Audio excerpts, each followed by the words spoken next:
Ficou claro naquela sessão que o ministro das Relações Exteriores não fazia a menor ideia do que estava acontecendo, fez muito somebody love, deu para ver que era uma pessoa que estava totalmente perdida, e boa parte do que a gente perguntava eram decisões que estavam sendo tomadas o contornando, né, por cima dele, e ele ficou numa posição muito desconfortável de vir aqui e defender coisas que claramente ele não sabia o que estava acontecendo.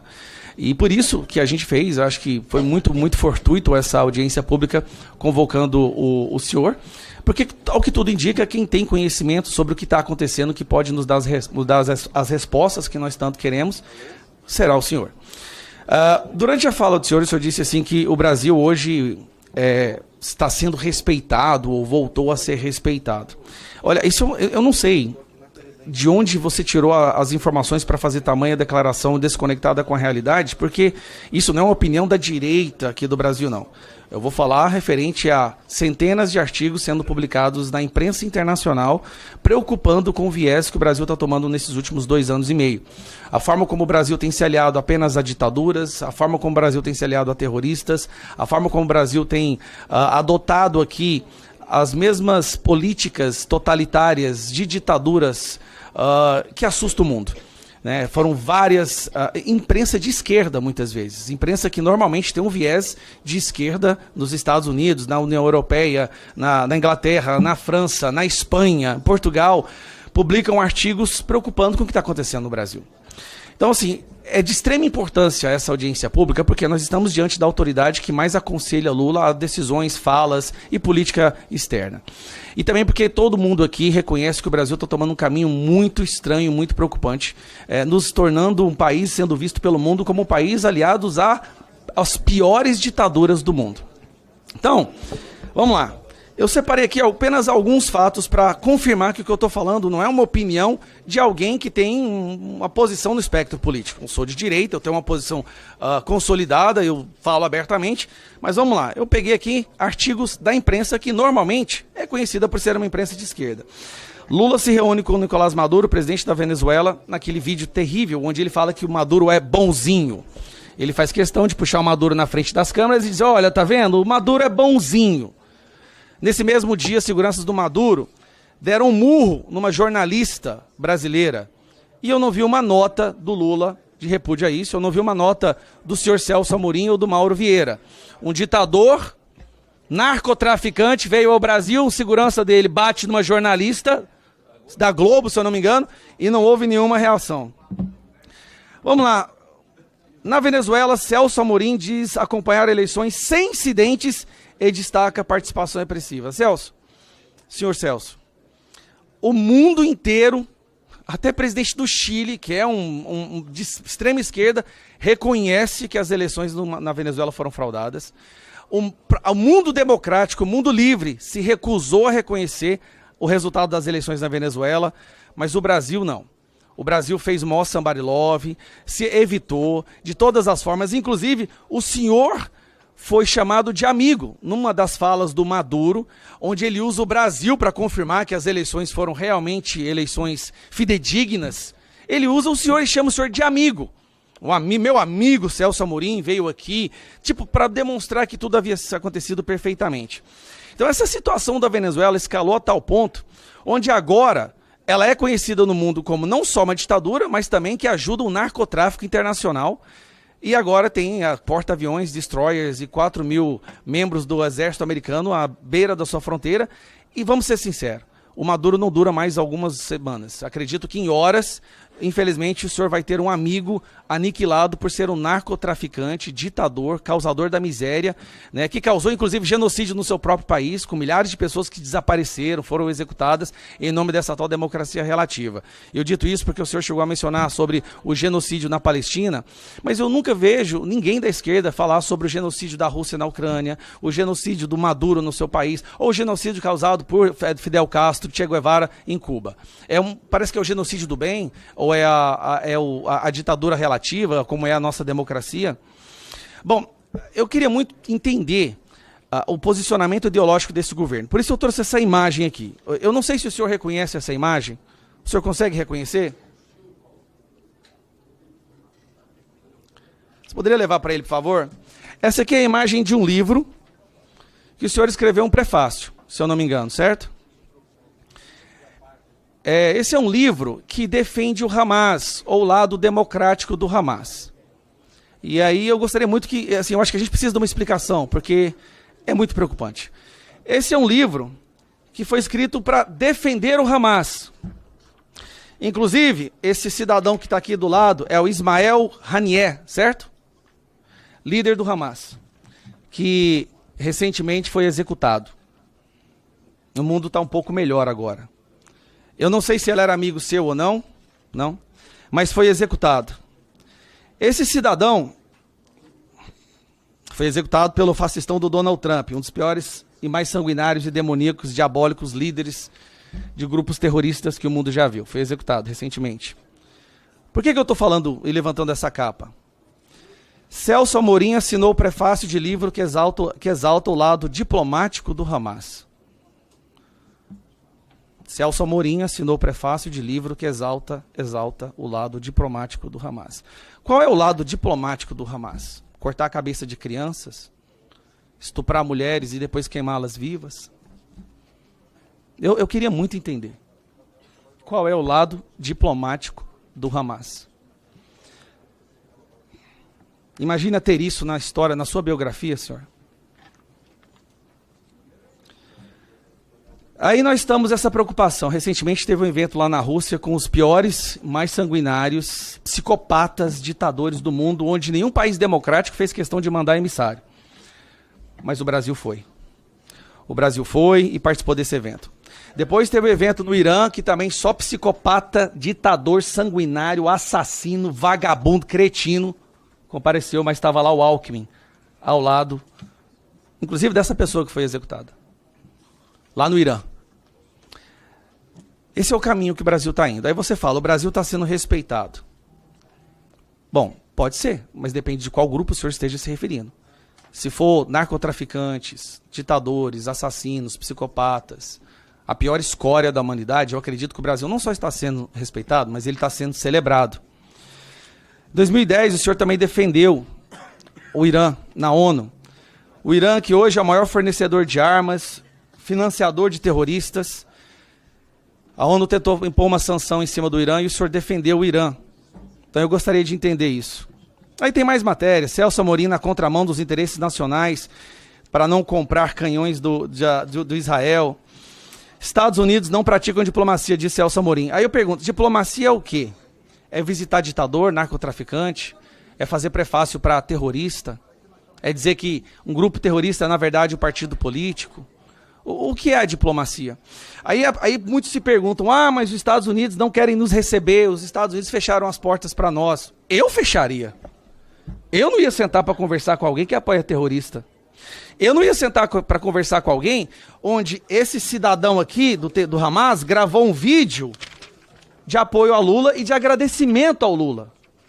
Ele gravou um vídeo agradecendo ao Lula.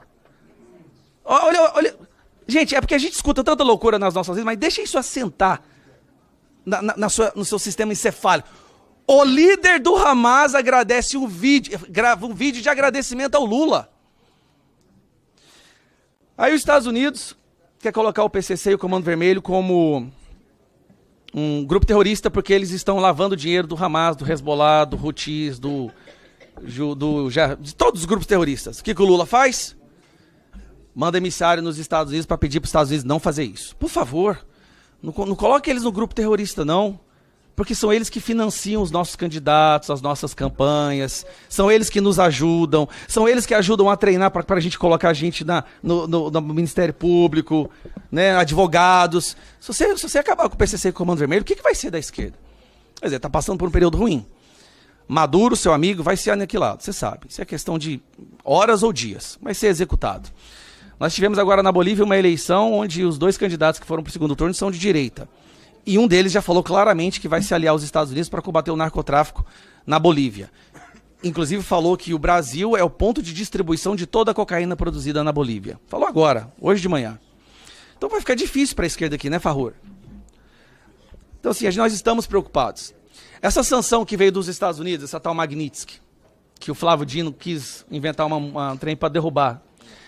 ela não sancionou apenas o Alexandre de Moraes, ela sancionou também 16 pessoas envolvidas com Hamas e Hezbollah que estão no Brasil. Peraí, nós temos 16 líderes do Hamas e Hezbollah no Brasil? E nós temos... E tem que ter os Estados Unidos vir fazer uma sanção contra essas pessoas? Por que está vindo tanta gente do Hezbollah e do Hamas para cá de repente? Eu queria muito entender. E por que eu não estou vendo pela justiça? O medo dos Estados Unidos fizeram parar com a perseguição do Uribe, né? Um assunto interessante. Então assim, e o antissemitismo que está crescendo no Brasil, né? O mundo inteiro já soltou essas matérias falando que o Brasil está com um nível crescente e preocupante de antissemitismo. Por que será? Será que é porque nós estamos recebendo gente do Hezbollah? O Brasil vai virar agora o berço dos corruptos, no caso, avião da FAB. Vai lá, pega a primeira-dama condenada por corrupção e traz para cá com o nosso dinheiro. Então aqui virou o paraíso dos corruptos. Mas parece que nós estamos virando também o paraíso dos terroristas. Por que será? O que aconteceu com o Brasil nesses últimos 2 anos e meio? Que de repente nós não somos apenas uma vergonha diante do mundo. Não é nem anão diplomático, nós somos inexistentes diplomáticos. O Lula teve o microfone da ONU cortado. Tipo assim, ninguém quer ouvir o que ele tem para falar. Nós recebemos um avião da Venezuela, um avião da Rússia sancionado. Por quê? Um avião que foi sancionado, sabe por quê, colegas? Porque ele leva armas para ditaduras, para grupos terroristas, volta com drogas. É um avião que ele existe única e exclusivamente para ajudar o terrorismo, ditadores. Ele pousou no Brasil, na maior tranquilidade. Será que ele veio trazer alguém ou levar alguém? Né? Eu gostaria muito de entender por que isso aconteceu. Então, olha, como meu tempo já está acabando, teria várias outras coisas para falar, como a COP virou uma vergonha internacional. Os países estão se recusando a vir para a COP, ministro. Olha que vergonha. A COP, que seria o trunfo do Lula para mostrar como ele é um líder internacional. Países estão se recusando a vir para cá. Não só pelos escândalos de corrupção, ou pelo desmatamento da Avenida Brasil na Amazônia para fazer a estrutura, mas porque não tem hotel, não tem nada. As pessoas estão falando, eu não vou. Primeira-dama do Peru que veio para cá, Lula xingando o Trump de nazista. Assim, vamos ser sinceros. O Brasil é hoje o pária internacional. E eu queria saber... Por que o senhor não fez nada para impedir que isso acontecesse? Ou se o senhor concorda com tudo isso que eu acabei de mencionar? Obrigado, deputado Gayer. Eu acho, nem diria de desagravo, porque ele não precisa disso, mas das referências negativas que alguns fizeram ao ministro Mauro Vieira. Se não negativas, pelo menos assim, derrogatórias, né? O ministro Mauro Vieira é um excelente diplomata. Ele foi um grande embaixador, foi embaixador em Buenos Aires, foi embaixador em Washington, foi embaixador na ONU, foi só no último governo que ele foi mandado para um país europeu, que não é tão próximo de nós, digamos assim, país da Europa Oriental. E foi ministro de Estado também no governo da presidenta Dilma Rousseff. Eu conheço, ele foi meu chefe de gabinete, uma vez formalmente mesmo, durante o governo Lula, e já tinha sido o meu chefe de gabinete meio informal, porque o chefe de gabinete que eu tinha era mais um intelectual, assim, que dava opiniões, como eu. Dava opiniões, mas que na hora de resolver o problema concreto, o Mauro Vieira era sempre necessário. Então, eu quero dizer, e essa não é uma opinião minha, não, essa é uma opinião do presidente da República. Porque se o presidente da República quisesse, ele poderia ter me convidado para ser ministro. Ele convidou o Mauro Vieira porque achou que ele era o mais adequado para o momento, e ele é mais adequado e tem sido um excelente ministro. Por exemplo, só para entrar numa questão, por exemplo, essas questões que dizem respeito a Itaipu, que foram levantadas pelo deputado Luiz Bragança, eu não sei nenhuma delas em detalhe. Eu acompanho, evidentemente, claro que é importante ter relações, não, já fiz isso no passado, ter relações com o Paraguai, mas a amplitude dos temas diplomáticos é muito grande. É muito grande. Então, na realidade, o presidente me manda cuidar de alguns assuntos, algumas crises, alguns temas, como foi o da Venezuela em determinado momento, por isso eu fui a Barbados, mas quem conduz a política externa sob orientação do presidente é o ministro Mauro Vieira. E sobre isso não pode haver nenhuma dúvida. Não pode haver nenhuma dúvida.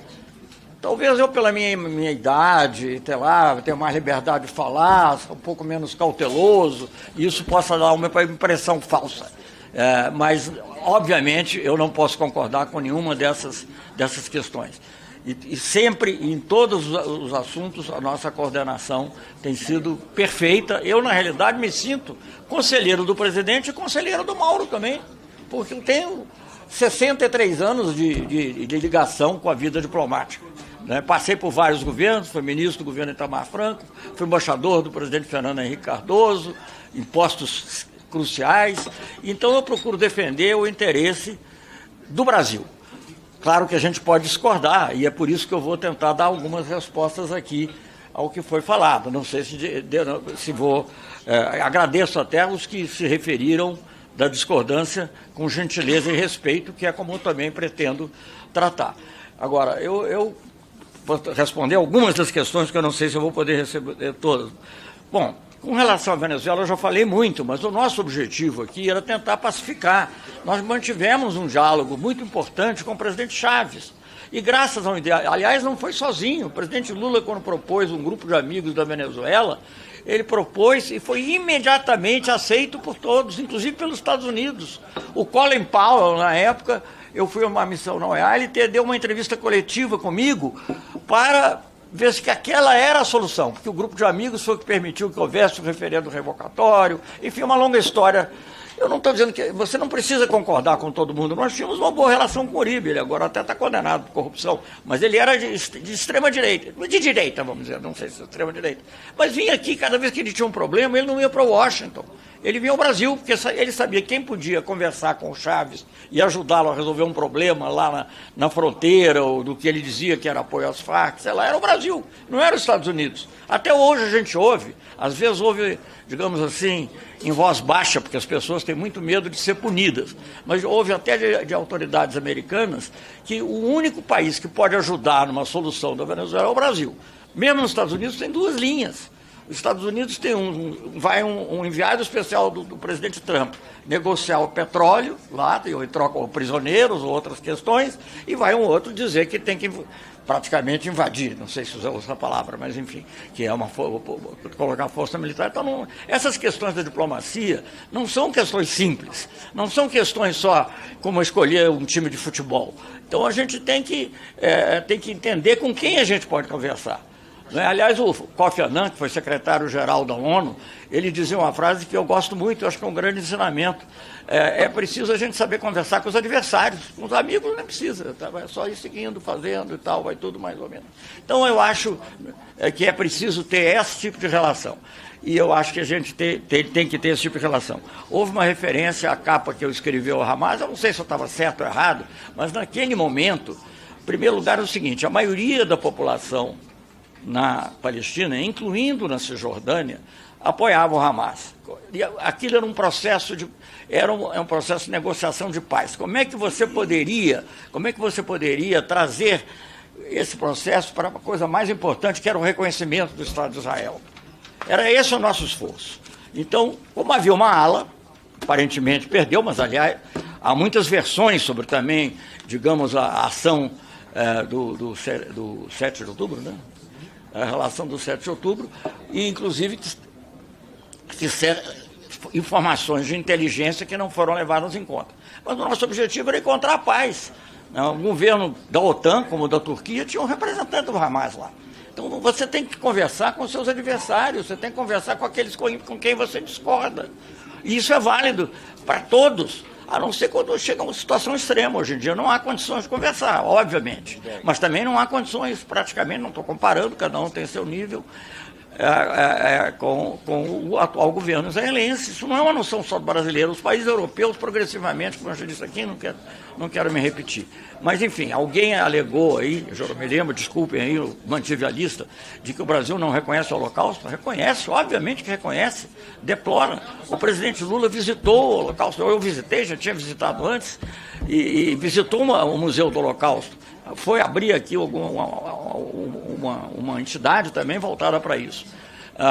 A minha opinião é a opinião de muitos judeus, a não instrumentalização do antissemitismo.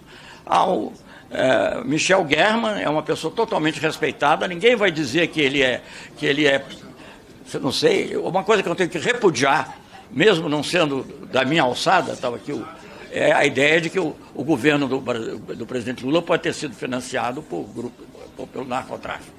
Isso aí eu tenho que repudiar, mesmo sendo um assunto fora, digamos assim, da minha alçada. Isso não tem condições. Então, nós temos procurado dialogar com todos. Eu digo que hoje em dia é muito difícil, mas não foi assim.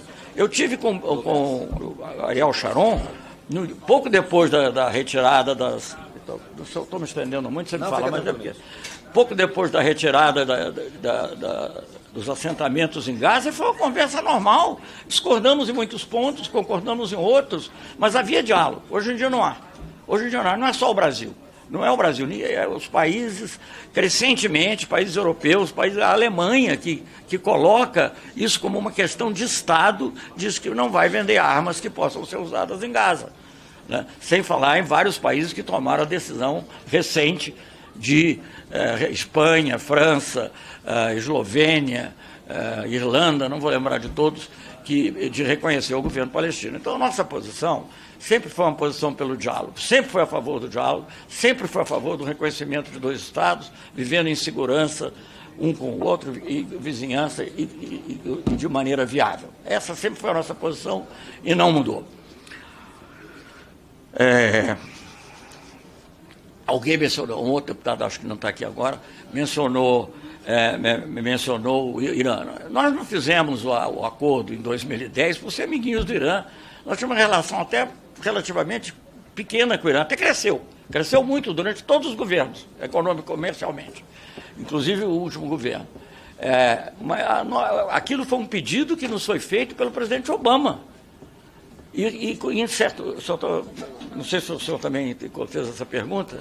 Posso fazer uma questão de ordem, presidente? Independente do relato o ministro pode finalizar a fala dele e depois Vossa Excelência faz a sua questão de ordem. Mas é exatamente sobre isso. Mas vamos deixar o ministro terminar o raciocínio e daí eu passo a palavra a Vossa Excelência.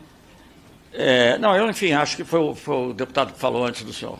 Mas de qualquer maneira, quer dizer, nós nunca fomos amiguinhos do Irã, amiguinhos no sentido de ficar defendendo o Irã. Nós defendemos, sim, uma solução pacífica para o programa nuclear iraniano. Eu estava com o presidente Lula na Itália em 2009, quando o presidente dos Estados Unidos, Barack Obama, disse assim, 3 frases, mais ou menos, né, que eu estou falando de cor, obviamente não anotei na hora, 3 frases.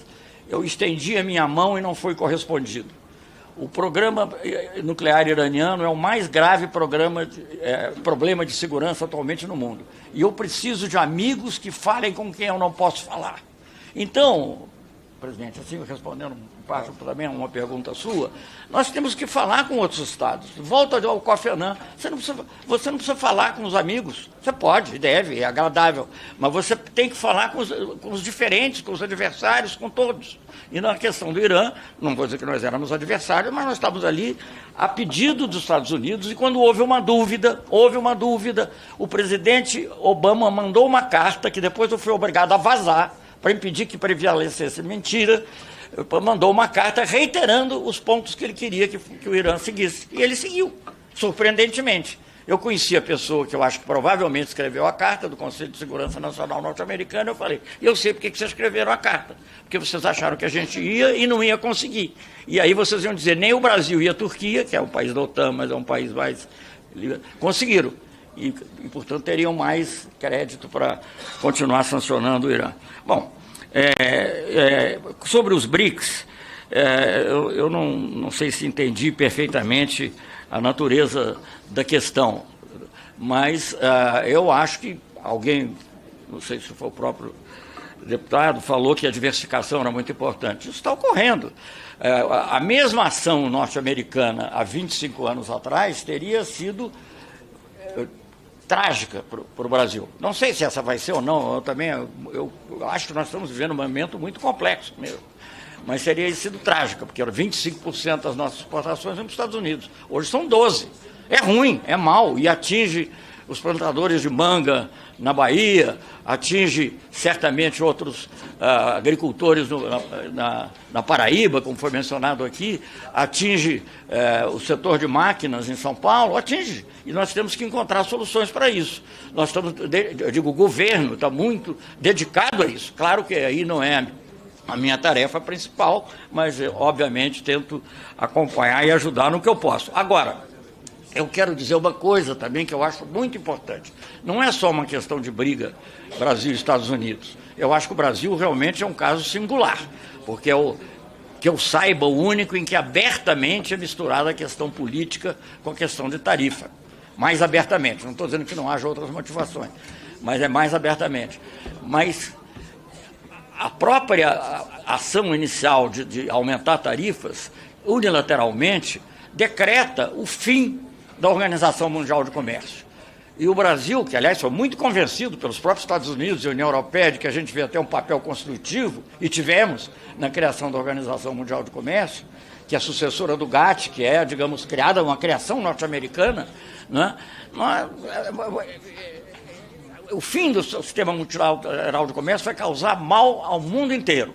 E se nós lermos a ordem executiva, não essa última sobre o Brasil, em que o ex-presidente é mencionado várias vezes, num assunto que não devia ser, que era um assunto de natureza comercial, mas a ordem executiva, a primeira, ele fala, não, isso não é só o presidente, são os técnicos. Precisamos voltar ao sistema dos anos 30, o sistema do entre-guerras, que todos concordam que só contribuiu a aumentar a depressão, a aprofundar a Grande Depressão e, de certa maneira, contribuiu para a Segunda Guerra Mundial. Então, eu acho que isso também é parte da nossa obrigação como cidadãos do mundo. Nós temos que defender o sistema multilateral. Nós não podemos dizer que o comércio internacional é só a lei do mais forte. Acho que nós não podemos aceitar isso. Agora, nós sempre procuramos negociar. Nunca houve nenhuma recusa. O ministro da Fazenda ligou para o secretário do Tesouro, marcou a ligação e foi tirada. Agora, foi cancelada por uma interferência externa. Então, não cabe a mim ficar fazendo julgamento sobre as pessoas. Mas não fomos nós que nos recusamos a conversar, de jeito nenhum. Agora, uma conversa presidencial tem que ser preparada. As coisas não começam com a conversa presidencial. A conversa presidencial é quando a coisa já está mais ou menos ajeitada, você tem que resolver alguns problemas. Pelo menos é assim na história. Da que eu conheço, da experiência que eu tive nesses 60 anos quase, ou mais, de diplomacia. Bom, eu já falei sobre a questão do Holocausto, concordo plenamente, só queria fazer um ponto. Não é uma organização internacional que tenha que vir ao Congresso, é uma instituição privada, e é uma instituição privada, então que o governo brasileiro passado aderiu, e como observador, e o nosso problema com o Instituto é a manipulação do conceito do antissemitismo. Aliás, essa não é uma opinião minha, é uma opinião de muitos intelectuais judeus, está na Declaração de Jerusalém de 21, e muito bem explicitada pelo professor Michel German, judeu ele próprio, professor de estudos judaicos. E eu tenho o maior respeito. Nós temos o presidente Lula, eu tenho o maior respeito. Então, isso não essa questão. Então, mas a manipulação do conceito é que não é possível. Você pode ser contra um Estado e não quer dizer que você seja contra uma etnia, uma cultura a quem nós tanto devemos, em todos os sentidos. Eu fui ministro da Defesa e eu visitei lá os mortos judeus que lutaram no Exército Brasileiro. Para o Brasil não tem isso. Não tem, felizmente. Itaipu já lhe disse que eu tenho limitações para responder. Eu acho que a nossa relação com o Paraguai é uma relação muito complexa, tem uma história psicológica como nenhuma outra, né? Foi a guerra que o Brasil veio e ocupou, teve um governador, então é uma relação que exige muito cuidado, mas eu tenho certeza que a maneira como o ministro Mauro conduz, sob a orientação do presidente Lula, é a melhor possível. Venezuela, bom, Barbados, nós fomos testemunhas na expectativa de poder ajudar que acontecesse. Eu estive no dia seguinte da eleição, eu acho que havia vários ex-ministros ou ex-presidentes e tal, mas na ativa eu era o único representante de um presidente diretamente para a eleição. Eu estive com o presidente Maduro, acompanhado pelo meu colega, e eu perguntei, mas as atas, presidente? E as atas? Depois de uma conversa longa, eu falei, e as atas? E ele disse, não, isso é uma questão de dias. Foi uma conversa. Como estávamos só nós dois e duas pessoas do lado dele, ele pode ter outra versão, não sei. Mas isso foi dito. O que acontece depois? Eu fui muito criticado, aliás, pela esquerda no Brasil, que queria que a gente reconhecesse Nós dissemos, nós reconhecemos estados e não governos. Vamos manter uma relação realista, uma relação que permita defender os nossos interesses, como estamos fazendo agora na tarifa que Vossa Excelência, que o presidente mencionou, mas para isso você tem que ter relações, você tem que ter um embaixador lá, você tem que ter alguém que possa falar. Houve um telefonema de alta autoridade do Brasil para o seu correspondente na Venezuela, mas só foi possível porque tinha embaixadora lá, aliás, de grande valor. Então, é essa a situação. O mundo realmente está passando por uma transição, mas eu acho que eu proporia que isso deixasse de ter problema, porque é muito complexo. Aliás, a questão de multipolaridade não é uma expressão da esquerda. Os franceses falam nisso, os franceses que eu digo até de direita, ou de centro, sei lá, né? Você pega um homem como Dominique de Villepin, que foi ministro do exterior da França no governo Chirac, ninguém vai dizer que o Chirac era de esquerda ou comunista, ele fala sempre de multipolaridade. Estou dando um exemplo que é uma pessoa que poderia falar de muitas outras. Marco Rubio disse esses dias. O Marco Rubio. É verdade. O Marco Rubio, você tem uma advertência. Olha, acabou o mundo unipolar, nós estamos no mundo multipolar. Essa questão é como você maneja isso. Não é fácil, não é simples. Nós não queríamos romper com os Estados Unidos, nós não tomamos uma ação hostil com os Estados Unidos. A 301, por exemplo, muita gente acha que talvez não devesse nem responder, porque aquilo é uma... Mas não, nós estamos fazendo uma coisa mais propícia ao diálogo que seja possível. Bom, eu não sei se eu paro. Só aqui as últimas colocações, eu mencionei a questão da... Não sei como é que é. Certamente há uma grande preocupação com a questão, entre outras, dos produtores de frutas, entre eles manga.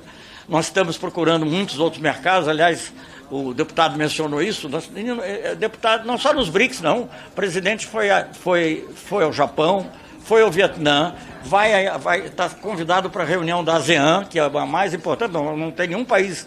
Hoje em dia são todos países amicíssimos dos Estados Unidos, a maior parte deles, o Vietnã talvez é um dos mais amigos, não sei. Então não é um problema ideológico, eu acho que é uma questão prática. Os países têm que ter independência, se você não tem soberania, se você não tem dignidade, aí acabou como país. Senhor presidente, comunicado importante. Só comunicar que a CPMI do INSS elegeu o senador Carlos Viana de Minas Gerais como presidente. Uma vitória robusta da oposição, 17 votos contra 14 do governista Omar Aziz, e o presidente eleito Carlos Viana acaba de nomear o deputado Alfredo Gaspar, da União, também apoiado pela oposição, para ser nosso relator. Vitória robusta da oposição, uma derrota acachapante para o governo e para o sistema. Obrigado pela informação, deputado. Essa é uma informação que é extremamente grave. Nós precisamos aqui discutir. E independente de qualquer coisa, presidente Felipe, quando você faz o acordo com os partidos e acontece isso, muita coisa tem que ser reformulada. Obrigado. Obrigado, deputado Flávio. Deputado Zucco, 3 minutos, mais 8 pela liderança da oposição. Muito obrigado, senhor presidente. Ministro Celso Amorim, agradeço a sua presença. Temos nessa comissão um trabalho muito responsável, ministro. E digo para o senhor que o ministro das Relações Exteriores desrespeitou por várias vezes esta casa, não vindo aqui. A sua presença ela é muito importante porque, como já foi dito por vários colegas, o senhor é o verdadeiro ministro das Relações Exteriores e, assim, a gente tem como expressar a nossa preocupação como cidadão. Nós estamos vendo, ministro, eu quero que o senhor entenda o pior momento da diplomacia brasileira. Não é dita pelo líder da oposição, por parlamentares. A imprensa já chamou o presidente Lula de nanico algumas vezes. O mundo está falando, inclusive, desta relação diplomática de forma muito preocupante. Eu falo para o senhor, elencando algo que o senhor poderia depois esclarecer. É normal um presidente da República, um estadista, chamar um presidente de genocida, de fascista? Chamar o presidente Trump, uma nação que há séculos é parceira comercial, o senhor, como um diplomata de carreira, o senhor acha normal um presidente de uma nação ofender um presidente dos Estados Unidos? Tivemos recentemente a recepção de navios militares iranianos em portos brasileiros, mesmo sob protesto de países ocidentais. Qual é o recado que o senhor acha que passa? O senhor como um diplomata. Eu tenho amigos diplomatas, converso com eles. O recado é que a aproximação com regimes hostis ao Ocidente mina a confiança de parceiros comerciais. O senhor, como diplomata, como o senhor acha que um presidente dos Estados Unidos, onde tem o sistema dólar como moeda internacional, enxerga um presidente dizendo, criticando, ele vai querer criar o quê? Uma moeda do Brasil? Que seja a moeda internacional? Enfraquece o Brasil no mercado econômico global. O que o senhor acha? O que o senhor acredita que passa como imagem o presidente usar dinheiro público, pegando um avião da Força Aérea Brasileira, indo lá pegar uma ex-presidente condenada por corrupção? Esposa, né, do ex-presidente. Ex-primeira-dama. Corrupção. Passa o quê? Que este governo é tolerante a governos e lideranças envolvidas em escândalo. Continuando. Aproximação, a gente sempre fala, aproximação com Cuba, Venezuela, Nicarágua. Eu queria que o senhor também, eu veja que o senhor está anotando, por que que até hoje Cuba não pagou a dívida com o Brasil? 4 bilhões. Venezuela, cerca de 11 bilhões, aí envolvendo o Porto de Mariel, o metrô de Caracas. Eu vou fazer uma comparação para o senhor. O meu estado está quebrado. Rio Grande do Sul passou por uma enchente como nunca visto na história. Nós estamos passando necessidade, ministro. O senhor imagina se eu pudesse chegar agora para o Rio Grande do Sul e entregar 15 bilhões de dólares, 15 bilhões de reais, que seja. E o que o governo Lula está fazendo em relação às dívidas? O Itamaraty, e a gente não pode criticar a instituição Itamaraty, mas quem está à frente, ele é reconhecido como uma diplomacia pragmática, mas está ideológica. Isso é muito ruim, ministro. O senhor não pode ter lado. O senhor não pode ser de esquerda, de direita, de centro. O presidente Lula não é mais sindicalista. Ele é um presidente de uma república. As declarações em relação à Ucrânia, em relação a Israel, gente, ele comparou Israel ao nazismo.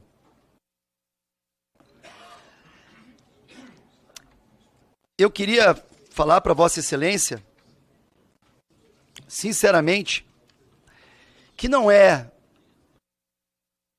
chupando uma jabuticaba ou plantando uva que se inicia uma aproximação. Estima-se, ministro Celso Amorim, que mais de 100 mil empregos estão sendo perdidos. Só o meu estado do Rio Grande do Sul, no setor calçadista, a própria empresa Taurus, que está querendo voltar para os Estados Unidos, ela tem lá uma filial, Madeira, bilhões de reais que vamos perder. O senhor acredita, de forma objetiva, que é fazendo vídeo para lacrar o presidente da República chupando jabuticaba, plantando uva e provocando o presidente de uma nação? O senhor acredita mesmo que não funcionou de nada a embaixada brasileira nos Estados Unidos, que o papel dos diplomatas são um desastre para imputar, junto com o marqueteiro ministro Sidônio, a culpa da taxação a um deputado federal, nosso grande líder Eduardo Bolsonaro? O senhor acredita ou o senhor participa nessa construção de narrativa? Porque daí é o seguinte, tem que demitir os diplomatas, tem que fechar a embaixada, tudo que eu falei aqui que o presidente Lula está fazendo ou está deixando de fazer, fazem com uma nação. E aqui, se eu não me engano, deputado Marcel Van Hatten, foram 37 nações que sofreram sanções do governo norte-americano. Qual é a única que resolveu chupar jabuticaba e plantar uva? A China, que tem a polarização com os Estados Unidos, sentou e dialogou, diminuiu a taxa. Países da União Europeia, mas por que que o Lula não pensa no Brasil e nos brasileiros? Todos sabemos que o Eduardo Bolsonaro está lá para falar dos abusos do Supremo Tribunal Federal, mas, logicamente, que o governo usa milhões de reais em publicidade para querer imputar a responsabilidade de um cara que está fazendo um trabalho muito importante, porque liberdade, ministro, e o senhor que já se pronunciou aqui algumas vezes, liberdade não é opção, é sobrevivência, principalmente para países comunistas. E exageram, não, mas o Brasil não vai virar uma Cuba, uma Venezuela. Mas como não? O senhor viu o presidente da Ucrânia dando entrevista? Diga com quem andas que direi quem tu és. Então, eu queria falar para Vossa Excelência, com todo respeito, que para mim a diplomacia é uma carreira extremamente importante. A diplomacia, o Itamaraty é uma instituição que eu respeito muito. Mas, sinceramente, se tem um responsável, ou alguns responsáveis por quebrar o nosso país, sim, é o presidente Luiz Inácio Lula da Silva com a sua diplomacia nanica. E o senhor pode ter certeza que não é a história que vai cobrar. Aqui na frente.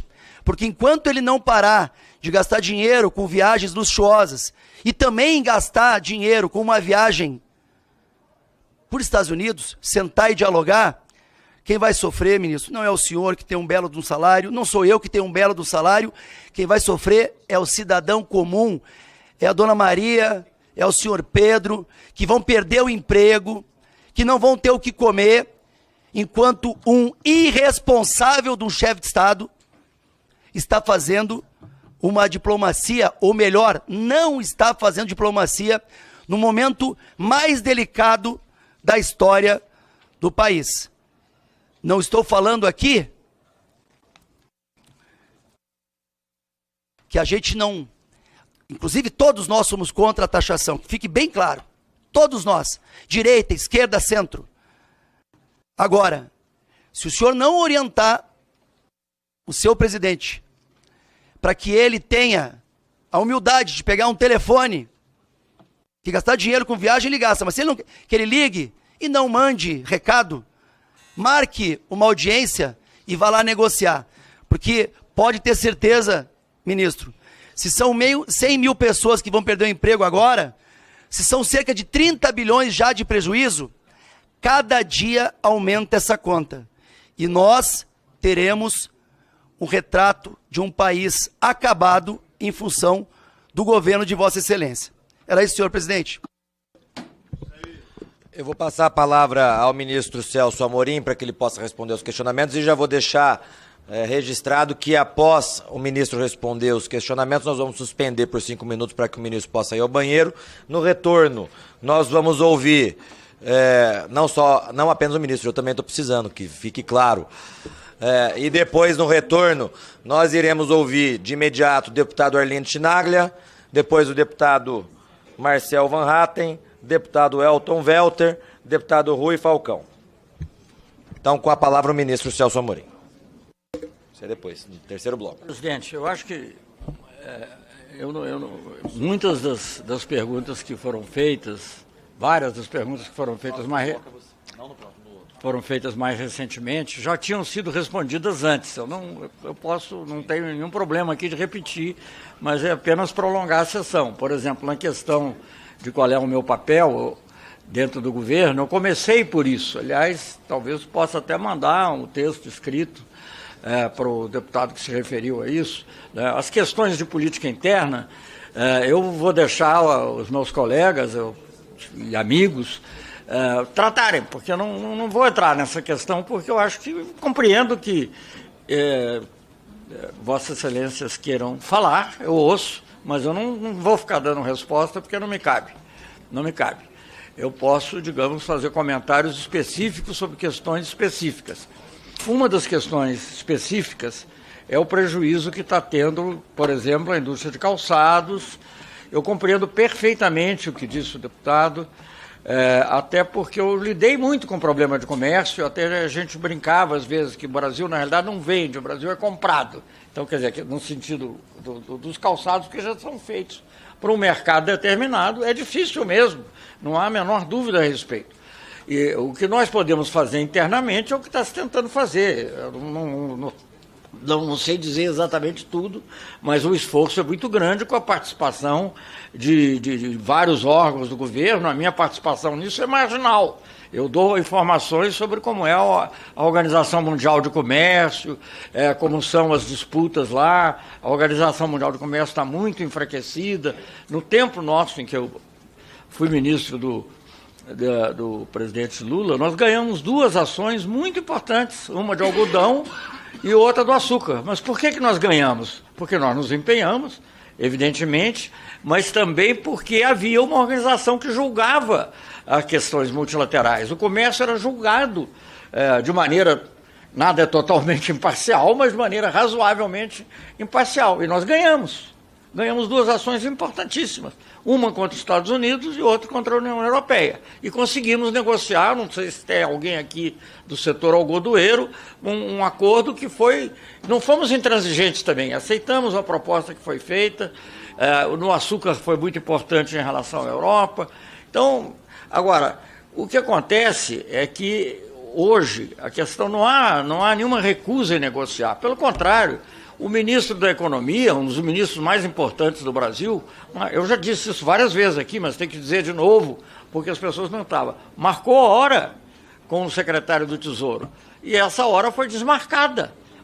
Eu só sei os relatos de imprensa de como isso se passou. Os relatos de imprensa indicam alguma interferência, eu não posso falar sobre o que eu não sei, mas uma interferência no sentido que veio da Casa Branca de que desmarcar. Eu vou estar um pouquinho me repetindo. Não é que eu falte ao presidente Lula humildade para falar. Ele falou com vários. Hoje mesmo ele falou com o presidente Macron sobre um assunto de preocupação. Eu já ouvi aqui opiniões contraditórias, de modo que é impossível agradar todo mundo, nem é meu papel aqui agradar ninguém, tentar esclarecer, sobre o acordo Mercosul-União Europeia, que nós achamos estrategicamente importante, independentemente do que possa acontecer, às vezes é difícil com um setor ou outro, você tem que compensar. Eu vejo aqui as pessoas defendendo e preocupadas com o Mercosul. Eu, no governo Itamar Franco, participei diretamente, eu rubriquei o Tratado de Assunção como chefe do Departamento Econômico, depois eu assinei o Acordo de Ouro Preto, já no governo do Itamar Franco, e continuamos trabalhando, e o comércio do Brasil com o Mercosul aumentou enormemente, parou por outras razões, eu não vou entrar nisso, mas aumentou enormemente nos anos do presidente Lula. Eu tinha até aqui uma cifra, mas eu não vou cansar as pessoas com estatística. Então, eu acho que o nosso interesse é esse. Agora, a questão que está colocada, que torna muito difícil, aqui a questão, eu já disse aqui, mas estou repetindo, a carta em que o presidente Trump comunicou não só o tarifaço geral de 10%, que também é absurdo, porque é uma quebra absoluta das normas internacionais de comércio, mas a segunda fase do tarifaço, a carta dela ela coloca 2 condicionamentos políticos. Então, não é difícil, pena que o deputado não me esteja ouvindo, porque eu estou tentando responder. É muito difícil pegar no telefone e dizer assim, nós respeitamos a independência do judiciário. Eu não vou nem entrar no mérito, eu concordo, mas eu não vou entrar no mérito. A gente respeita as decisões do judiciário. Então, quando se coloca uma das notas que a embaixada americana soltou aqui, na realidade é a reprodução de um tweet de lá, mas ele diz que é automático. A gente foi chamado, o Itamaraty, não por mim, né? O Itamaraty chamou, reclamou e disse, não, mas eu sou obrigado a reproduzir tudo que sai lá. Ela tenta até colocar tudo, até dar a entender que é tudo com o ministro Supremo. Não é nosso... Esse ministro Supremo foi legalmente escolhido, indicado pelo presidente da República, aliás, pelo presidente que sucedeu a presidenta Dilma Rousseff, está lá porque o Congresso aprovou, o Senado aprovou, e ele está exercendo a sua função. Não posso negar, isso é inegociável. Eu não tenho como chegar, eu ou o presidente Lula não pode chegar. Você pode gostar ou não gostar, mas como é que eu vou negociar? Como é que o presidente Lula vai negociar isso? Isso não é negociável. Isso não é negociável. É a separação de poderes, é o respeito. Não tem condição, não tem nem condição nem autoridade para fazer isso. Então não é uma questão de humildade. Quer dizer, ele teria humildade de discutir. Se fosse uma questão de discutir, é 10%, é 15%, é 20%, nós também vamos... É diferente. Já fez isso inúmeras vezes, eu vi ele fazer. Ele hoje estava conversando com o presidente Macron para ver se a gente consegue chegar a um acordo, para ver se a França assina um acordo da União Europeia, que seria importante no mundo de hoje, nesse mundo que está esfacelado. Não é só aqui, não, está todo mundo esfacelado. Então, não foi porque, vou dizer, a relação com a China é muito diferente da relação com o Brasil. A China, muito poderosa, e eles sentiram que também não podem brigar com a China sem ter prejuízo. Com o Brasil, há uma colocação de natureza política, eu não vou entrar no mérito, mas ela é outro tipo de discussão, que o presidente da República não pode, não deve atuar. Eu acho que essa é a dificuldade maior, deputado, porque eu acho que o problema é esse. Se fosse uma questão de negociar, se digamos assim, dar uma, sei lá, não vou entrar num produto específico, senão alguém vai reclamar, mas se é para negociar uma tarifa nossa, de algum lugar que ele queira, é diferente. Agora, eu não vou negociar, não tem como negociar, não deve negociar, independentemente do que eu acho, a posição do ministro do Supremo Tribunal. Então, isso aí não compete a nós, não temos competência, não é isso e não compete ao presidente, o presidente não fará isso.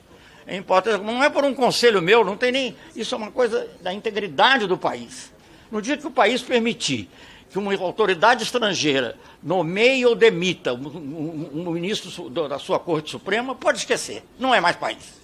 Não é mais país. E aí, sinceramente, o senhor não terá que me ouvir, porque haverá outra pessoa ocupando a minha função e outra pessoa... Então, eu acho que essa é a questão. Eu não quero discutir política interna, não é da minha competência, não vou entrar nisso, respeito as opiniões variadas, conheço pessoas, tenho amigos que têm opiniões variadas, mas isso não há como, é inegociável. A soberania do país é inegociável. A gente procura o que fazer. A gente procurou negociar o que é possível negociar. O ministro da Economia, que a autoridade mais alta quer para esse assunto? Falar com o secretário do Tesouro. Para começar, o vice-presidente da República teve contatos vários com o ministro do Comércio, com o secretário do Comércio americano. Eles receberam ordem, obviamente, eu não vi essa ordem, mas é o que se deduz de não negociar. De não negociar com o Brasil, que o objetivo no Brasil é outro. Se é bom ou mal, não vou nem julgar. Claro que eu tenho a minha opinião, eu acho péssimo, mas de qualquer maneira, eles não desejam, não há desejo de negociar. Nunca tivemos uma situação semelhante. Eu atravessei como diplomata o governo militar, vi na época do governo Geisel o Brasil fazer o acordo com a Alemanha, que foi lembrado aqui, os Estados Unidos não gostou, o Brasil acabou com o acordo militar na época com os Estados Unidos, mas nunca vi esse nível de desrespeito e de intromissão.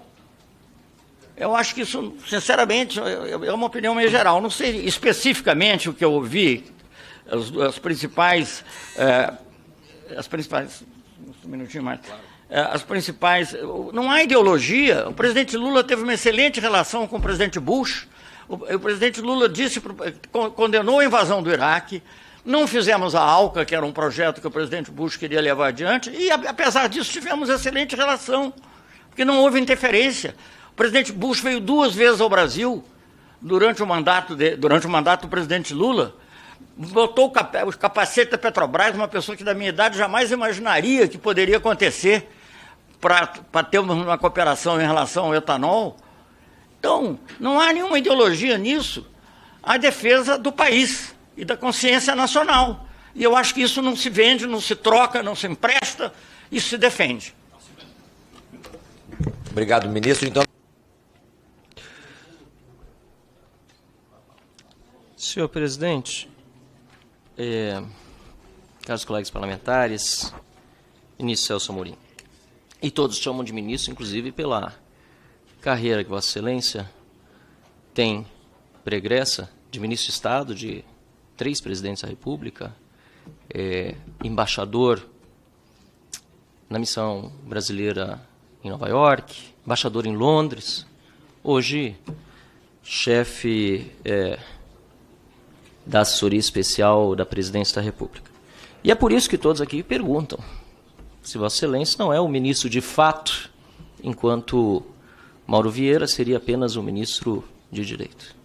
Eu entendo isso um pouco de outra forma, acho até para Vossa Excelência, pela carreira já construída, talvez ser ministro de Estado agora seria algo menor, algo que, enfim, ficaria aquém das suas pretensões de estar próximo do presidente da República, no Palácio do Planalto, e não precisar ficar lidando com as miudezas do dia a dia do Itamaraty, que passam desde o papel higiênico nas embaixadas, nos consulados, que muitas vezes falta, até as promoções feitas de forma, inclusive, muito, na minha opinião, arbitrárias, e precisaria haver uma reformulação generalizada ali dentro. Seria para o senhor algo menor. Mas até o Jardim Secreto de Bulimart, lá no Itamaraty, sabe que é Vossa Excelência quem decide a política externa do governo Lula. Todos sabem. O senhor sabe, mas é claro que aqui o senhor, até para tentar não diminuir ainda mais o ministro Mauro Vieira, que já deveria ter deixado esse cargo, porque, sinceramente, dá pena quando ele vem aqui falar, pelo tamanho, desconhecimento, inclusive, de muitas coisas que acontecem sob seu nariz. Aquilo que aconteceu na embaixada venezuelana, da Argentina na Venezuela, foi, assim, o pior exemplo que se poderia dar. Venezuelanos que lá estavam refugiados, 150 dias sem luz, usavam água da piscina, e o governo brasileiro não viu que os Estados Unidos fez uma operação para levá-los para território seguro, enquanto como refugiados poderiam ter sido levados à Argentina, por exemplo, mas o Brasil não se empenhou o suficiente para que seu amigo Maduro, seu amigo Celso Amorim, aliás, o senhor também é velho amigo do Putin, foi o que Lula disse recentemente lá na Rússia, o seu amigo ditador Maduro, providenciasse o salvo-conduto para essas pessoas. Então eu disse para o ministro Mauro Vieira que se lhe desse uma tartaruga para cuidar, ela fugia. Porque, infelizmente, é essa imagem que a diplomacia brasileira hoje tem aqui no mundo todo. E, lamentavelmente, sob sua condução, porque é sim Vossa Excelência quem decide a política externa brasileira. E aí eu nem sei se farei perguntas, presidente, porque aqui é muito mais um comentário generalizado, porque nós conhecemos o papel do ministro e o que ele tem feito para colocar o Brasil nessa lamentável situação de pária internacional, com o ministro da Suprema Corte sancionado e um país que não se importa em fazer as negociações comerciais que deve fazer. O senhor já disse lá atrás, no Wikileaks saiu lá nos idos dos anos 2008, se não me engano, que o senhor estava farto de tratar de comércio internacional, enfim. O senhor nunca gostou muito desse tema e tá bem, cada um tem sua área. Agora, talvez a única pergunta que eu devesse fazer ao senhor é se o senhor não recomendou ao Lula que atendesse à vontade, eu diria até, do presidente Trump de falar com o Lula, porque o senhor disse que ele não quer. O presidente Trump disse, com todas as letras, que está à disposição para falar com o Lula, mas até agora o Lula não falou. Na vez passada o senhor esteve aqui, eu perguntei a Vossa Excelência se tinha orientado o Lula na crise diplomática com Israel a pedir desculpas ao povo por ter comparado o que aconteceu pós-ataques terroristas do Hamas em território israelense, você teria dito a Lula para pedir desculpas pela comparação absurda com da reação de Israel a esses ataques, reação defensiva,